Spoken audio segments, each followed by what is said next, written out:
Join Stella Academy, Goa's best coaching for IIT, JEE and medical exam preparation. Register today for Stellar Talent Search exam. Admissions are open for repeaters medical batch for NEET 2021. Between 1st January and 11th July this year, petrol and diesel prices have been increased 65 times. 65 times. Is there any justification for these hikes? The price of the petrol and diesel has had a cascading effect on the price of other essentials, controlling inflation by reducing the fuel prices. The Congress party here, all of us, demand that the government roll back this high fuel price. Is how this government is cheating you. This present Bharatiya Janata Party government is cheating the people of India, is looting the people of India. Demolition of a church in Delhi. The Congress party condemns this action by the Delhi government.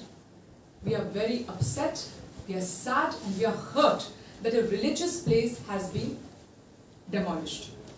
Mr. Kejriwal has said that he has no idea because it's the DDA and it comes under the central government. That he's right, it's the DDA.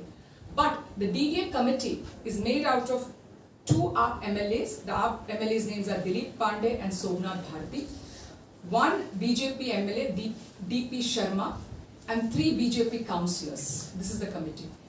They definitely knew there was a demolition happening, but they did not stop. So this is the issue. So here, it was known to him. Now, he's the chief minister. His MLAs are part of the committee. He is answerable directly. He cannot come to Goa and lie to the people of Goa that I did not know. Kejriwal has to answer why there's been demolition. We will come out with more details and we need a full-fledged press conference for this issue where the nexus will be exposed.